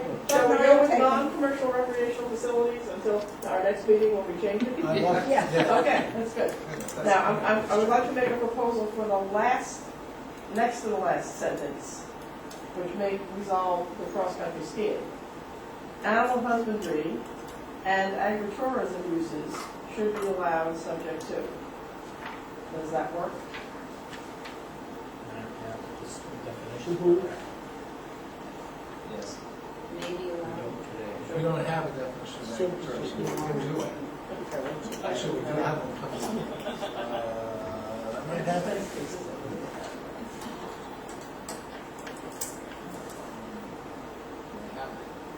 Make sure it includes cross-country skiing and, Well, agritourism, well, once, the planning board needs to write a definition for that. Yeah. well, you said you thought that. Oh, okay, I'm sorry, I We missed that. include it as a use here. Didn't hear it. Better put it down as a list of to use. It is. So explain to me agritourism. What is agritourism? What So you that I have- can understand that I. Well, it must be in our, That's No. what the report. that's what That the be- planning board needs to define. I know, but you brought it up, so you must have something in All right, mind. all right. I personally detest the term, but it's apparently in use. What I interpret it as, which may be wrong or incomplete, is something which attracts non-farmers to an agricultural enterprise to do something on site. Now, that could be come and milk the cow, it could be Haunted cross-country hayride. ski, it could be haunted hayride, it could be pick a pumpkin, Corn maze. corn maze, anything. Or that- save the place and work as a farmhand. Sure, But, like a dude ranch. but let's say like, Or let's the say kids' the farm farm. days. So somebody's got, Well, let's go, a field big enough in our one. we'll go down to Southdown. Let's say Patriot. Or we don't have to go, I won't go. Too late. If somebody has a field out there big enough for a corn maze, What's the name of this farm, this big farm here? That's the Blueberry Farm? No, it's not. No, that's, That's the old, it's the Sweckers. Smucker's farm. Sweckers. That's Smucker's farm. Most of that's wetlands, well, let's say it wasn't. So it's a cattail maze. Yeah, but the wetlands might be a nice area to kind of scoot around, say, put things all in the woods and scary stuff. So- Oh, there's Audubon with a canoe. if you wanted to put a corn maze in there, you want to charge people, you can't just do that, he has to. Well, he can. Because that's It's business. That's part of the agricultural business, which is exempt from most of those other things, because it's agriculture. So, I mean, the agriculture there, to begin with, let's assume he has a dairy farm, which is why he has the corn, to do the corn maze. The dairy farm is already a commercial enterprise. So that doesn't fall under the other definitions of commercial uses. So all he's doing is expanding his product line from milk and whatever else to agritourism. And you have places like Smiling Hill Farm, they have the animals, but then they have the building where they make their own ice cream and they sell sandwiches. And you have Harris that does milk, meat, cross-country skiing, Okay, pumpkin. But is that something that we want in R1? Is there an opportunity for something like that in R1? That's all I'm Sure. saying now. Across the street at Pam Drew's place, llamas, ride the llama for $5. Don't let anybody ride And a then llama. If you watch them could. have a stroke, right? If you could. That is an Why didn't shade It it is out? out. Yeah. Thank you. But there are some, Well, she I could guess the switch. problem that we You have could is that have there the are doors some and do pieces that. big enough in the R1s that could do the, and some of this stuff is already here. In Pam Drew's case, she doesn't have to let people ride the llamas. She puts a toll gate on a driveway and says, for $2 you can come in and pat them on the head and feed them a little stale bread. That's what they say. Jump at this bit and buy some socks. Yeah. But those places that do the corn mazes, the pumpkin rides, and the haunted hay rides. And money shots. We went to the Scarborough. Are you considering these uses permitted or are these conditional uses? I'm not, because I'm not the planning board, but I think the animal husbandry one, by the time you say subject to conditions including available acreage impact But on these, even surrounding. what you're talking about here with And these the sort of- residential or recreational, non-commercial, I mean, is this, Well, that says, that's permitted? that says, Should it yeah, be? we could say just get rid of the word permitted and say non-residential, well, home occupations and businesses are. And community and government uses, Or by de facto. yeah, so they kind of are, I guess. I guess that's, I'm just asking the question, should they take care of some concerns if you want to allow that kind of activities? So you could Make take it a the, conditional use so that Yeah. people could have, the neighbors can have say about what limitations should be imposed, hours, traffic, all that type of stuff. You mean for the community and government uses? I'm not sure that should be right either. Sticking in with that. these things are already there, right? These things have already been in existence. We didn't make these up, so nobody's complained Yeah, about it yeah. until now. No, I'm just trying to address some of what you guys were just talking about. So worried about impact and. I would consider putting the non-motorized recreational facilities under conditional use, but Yeah, the community and government uses, no. Community building, if we put a town hall in somebody's, Yeah, the that's fire gonna station generate a with the lot. siren We going didn't off. hear anything that's about true. Right? We didn't hear anything about that. And Dan's got that nice 10-acre piece. Yeah. All right, well, then, Help yourself. okay, so, how do we fix that without redoing the whole? Get rid of the word permitted, and just say non-residential uses include community government uses, non-commercial recreational facilities, and home occupations and businesses. And then, at the planning board level, they can decide if it's conditional or permitted with our guidance. See, there is a school of thought that even conditional uses, we should just say it's permitted, and then you just have the standards that you go by. Forget the conditional, and that's another point of contention, but I'll let the planning board argue that out. Well, if you're gonna put conditions that are separate from any other conditions in that district, it's conditional use. Right, so why call them conditional uses? I guess that's the question I have there to ask. If you have a specific condition for specific use, why wouldn't you call it conditional? Well, it's permitted, and then you just follow the rules. But as opposed to calling them distinctly conditional uses. We're gonna call it, ready to use for conditions? Again, Guarantee it's gonna be short Don't of the shoot the condition. messenger. Permitted conditional. It's a standard in the world. Yeah. It's a standard in the. But people find it confusing, and I guess, to get any of this stuff passed, I understand. we have to be abundantly clear and make it easy. And so much of the language makes it hard. So I'm looking for a way to make it easy. So if instead of calling them, we've got 10 permitted uses and 6 conditional uses, okay, we've got 16 permitted uses. But these 6, you have to do these, you have to jump through these hoops, and they're specific to the uses. So yes, they are permitted uses with conditions. And technically, all of them have conditions. All of them are permitted. Conditional uses are permitted use. I know, and if I had a The dime for conditions. every time I heard you say that in a meeting, I would be a very rich woman. It's true though. I know. It's but interpretation, It's still yeah. what drives people nuts. So I'm looking for a way to stop doing that. Just a thought. And it was a digression from my own meeting. So, it's something to think about. Maybe we can find a way around that. Close. Yeah. Conditional uses are permitted. I can see Donna's point, though, Conditions are because, met. people visually see condition as, I can't do this, or I have to do, while if you say everything, these are all allowed, but you have to meet certain standards.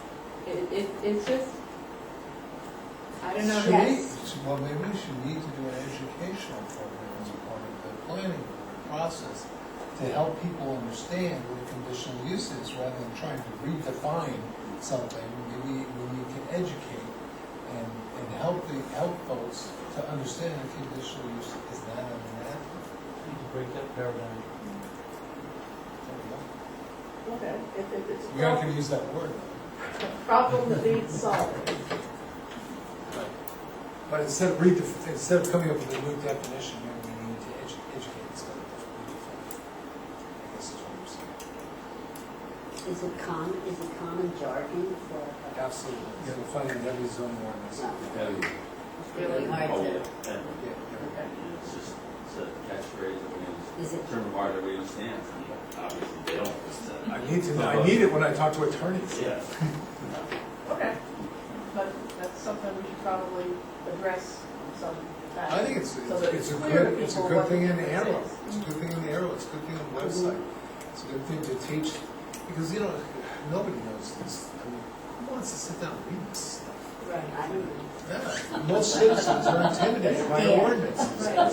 If there's some And way we that's what you can need to do. make it friendly in some way, it would be great. Sometimes by the time you get to it, it's too late. Conditional uses are your friends. I like it. Yes. Officer conditional use. Is barking worse than biting?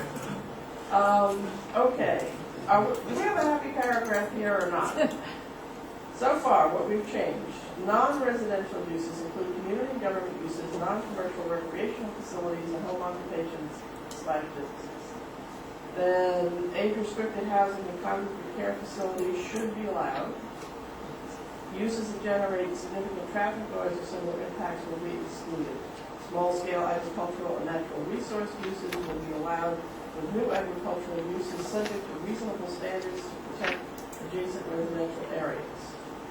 Parentheses, John. Animal.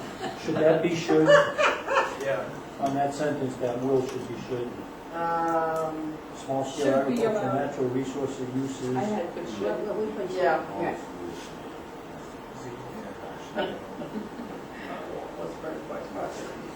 Animal husbandry and agritourism uses should be allowed subject to conditions including available acreage, impact on surrounding lots due to odor, noise, and traffic, and setback screening and buffering. The species of animals will be taken into consideration regarding those conditions. We have a winner. Okay. Chicken dinner. 50,000 chickens and 20 cows. I explained that. No good advice today, I said, you can have 2 horses or 1,200 chickens, which one do you want?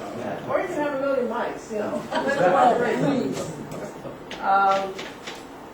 Now, we're obviously not gonna do well, maybe we could do R2 in 8 minutes because there is precious little difference between R1 and R2, except for the acreage.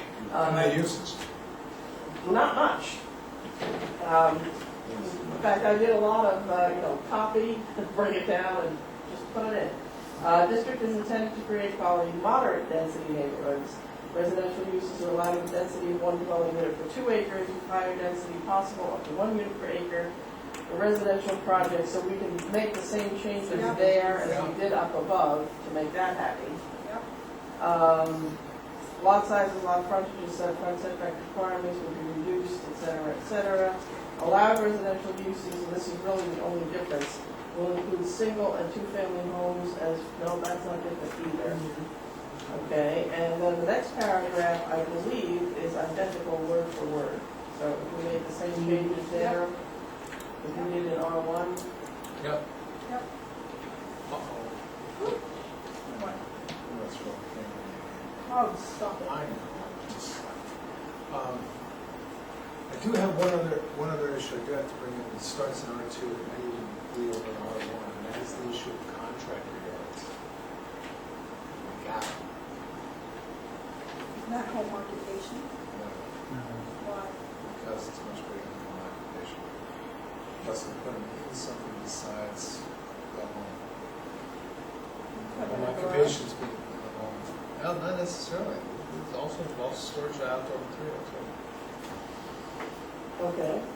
planning board has already done this. I think I gave you all that proposed ordinance back a while ago. Yeah. But you all just have that hanging on the walls. Or somewhere. Or somewhere, yeah. Probably go somewhere. Mm. I wonder if we should put some reference to it. Was it the planning board's intention to have those permitted throughout town, all zones, districts? Everything but I believe R1. So, is that right, Ken? You remember that? I don't have it in front of me, so. We have it in R1 now.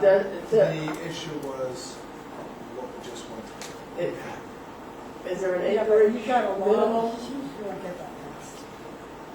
You can't take it out of Is there an acreage minimum associated with it? Is there a minimum acreage? I think we did have a minimum acreage. Didn't we have 5 acres now? I don't have that picture. I looked at it. All right, can I, rather than guess, since none of us Why have don't we bring it this, for next time? let's put that on the agenda for next time. So this is Because we have, there's contractor quite a few storage of those in yards. R1. Oh, yeah. Well, there's two things here.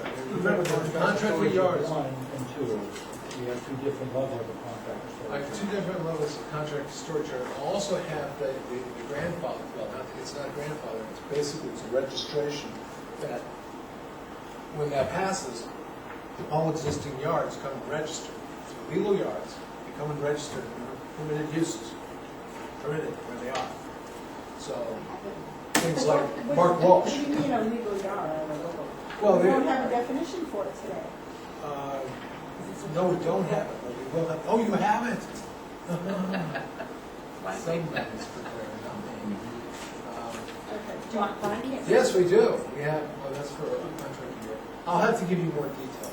All right, let's just hold it till the next meeting. Hold it the next meeting, because we don't have. Yeah. Yeah. Yeah, and then we- Yeah, and send it to, because I'd like to see that, because there's awful lot of them in R1. There are, there So are. big ones, too. One. Like And, Mark Walsh, for instance. Well, you've got the guy that did my excavation. Yeah, Peter, Yeah. Peter Lovejoy. Peter. You've got the oil guy, he might not be there for long, but the oil guy's there. Okay, in preparation for the next meeting, what was R3, and it's on the back of the page, we obviously don't have time to get to that tonight. However, one of the things that we talked about last meeting was the possibility of blending this into R2 and R4 by splitting up. The language here is significantly different, because again, it was rural residential and the intent is different. Because it's low density, the intent is to preserve open space. So if you read that in some detail and give it some thought, because we're going to be weighing if we can move enough of the lots, because they're split lots or logically large lots into R4, that takes care of the open space piece. If you can't, then we may want to keep this as is, I don't know. Yeah, We we have might to- not want to move to I-4. Yeah, we're gonna have to take a serious look at how many lots we're looking at there, really look at the map on that before we make recommendations, and maybe end up, having a workshop with the landowners before we go too much further. When you look at the use table and the frontage setbacks between R2 and R3, I mean, It's almost no different. The biggest difference in between, there's a couple of items. It's double uses. Yeah. Yeah. Which they obviously didn't want it in the R2, but they wanted to allow it in the R3, or prevent in the R3. yeah, so, Minimal distraction was one of but it's an odd little them. Yes, there is. designation, so. All right, so I will do my best to sort out my notes on R1, R2, and we can go take a quick look at those next time after we discuss contractor storage units. Oh, the other item, just quickly on our list, on the agenda, planning board status and progress. The planning board is currently laboring its way through Townhouse Corner District ordinance. Hold on just a second. I have had a discussion with the chair of the planning board, Rich Young, and we kind of agreed that it would be appropriate sometime soon to have a joint meeting of our committee, the planning board, and the public in the Townhouse Corner area, not just the people who own the lots within the zone, but the adjacent lots, because there's some discussion about impact, and get everybody back on the same page. Some people think it's a problem with the comp plan. Apparently it really isn't a problem with what the planning board is discussing, and it needs to be hashed out and the air cleared so they can actually do their job, but right now they're kind of hung up. Yes, They passed they passed what? Townhouse Corner at the last meeting. As it was presented, As they changed it there. this was last Thursday? Yeah. Good done. Now, there needs to be some upset residences or property owners in that area, but the planning board, So that's it? Really? there's a couple of still open items they gotta go through, right? The chairman told me today we're done. Really? Yeah. Well, we still may need to have a joint meeting, but I'll keep you posted. Okay, well, you talk to the planning board chairman, okay? I will. Because I don't have it on the agenda for next time. I have it on, Okay. we're going right into the gateway and the official BI. We're gonna go into the framework. They go through all the design standards now? Well, what they did is they chewed on them twice one time, they had ones they wanted them to change, which I changed. And they said, you should change it, and we asked, I said, yeah. And they said, okay, and we looked at it and said, yep, okay, that's okay. So, Because I was at that meeting Right. until the planners report, right, so nothing happened before that. because what Rich basically said is, are we done with this? And they said, yeah, we've covered everything. They said, okay, we're done. Wow, That meeting was last Interesting. Thursday. yeah, I know, Yeah, Don was I was there. there. I don't think, see, they didn't take a vote. The thing that's weird about this is they took a vote to approve the original townhouse plan. And then, when the problem came up on the 22nd, and there was pushback on the 22nd, they said, whoa, go take a look at this stuff. And we're gonna fix the things that people have a problem with. And so they worked on it, that's what they've been working on, is dealing with mainly the uses and the sizes, the issue of scale, Yeah, which is a huge one. The issue of scale and what's appropriate to meet the comp plan. And by the way, thank you very much, the chairman was there at those meetings, which were so much fun. But providing necessary information on what the intent of the comp plan really was.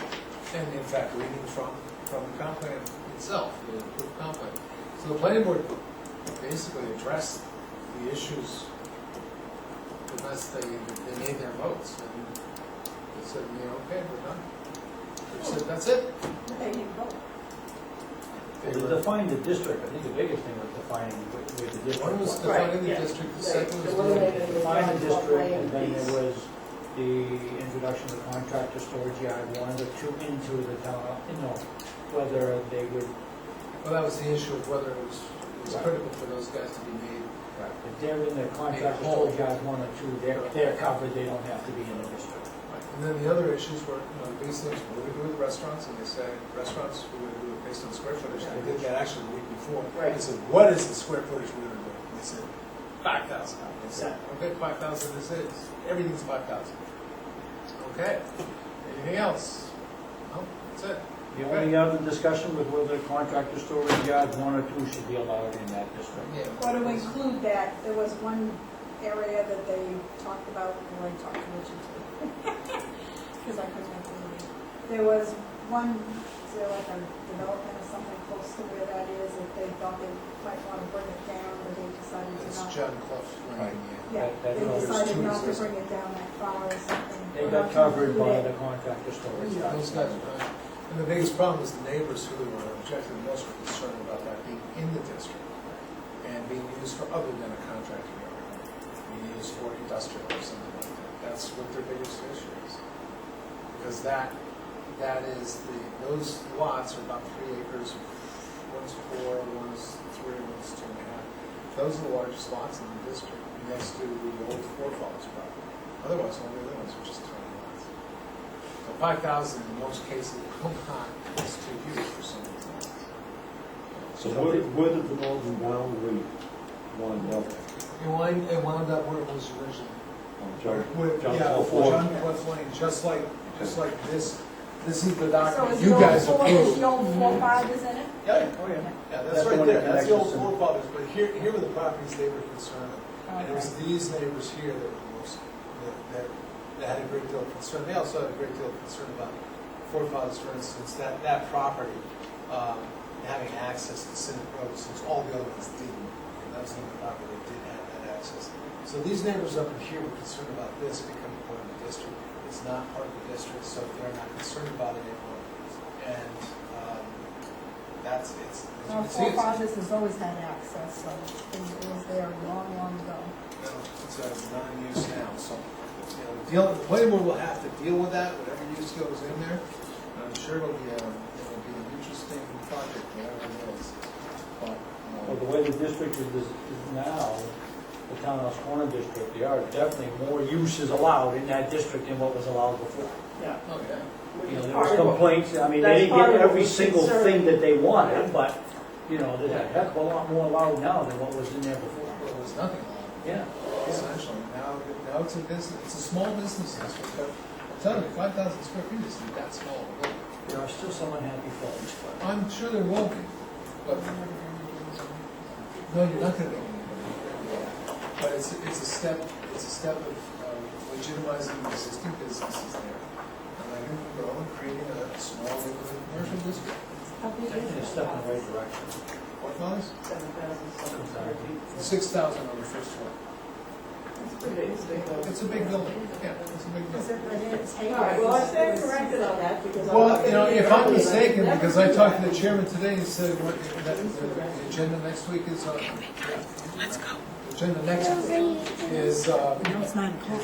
we're going up to the, Well, I'll still talk to Richard and see where they're at.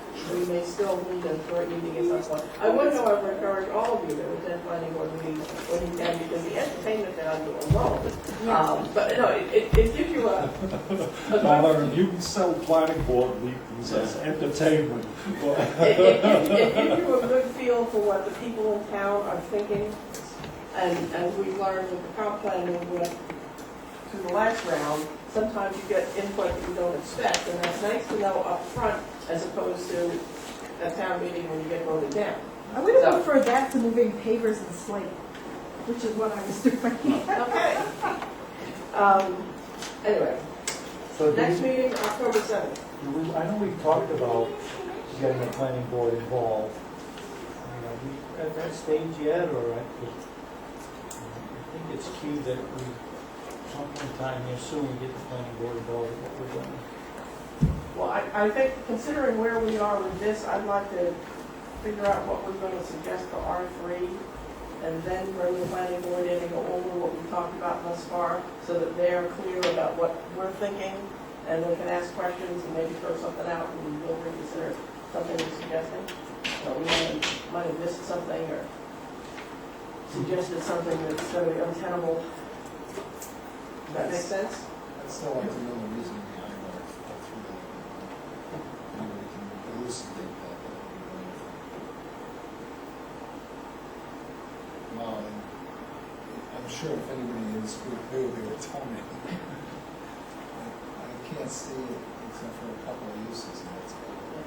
And we may be able to rectify that without causing undue distress. Right.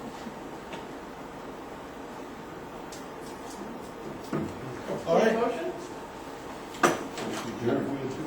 Good one. Second. All those in favor? None,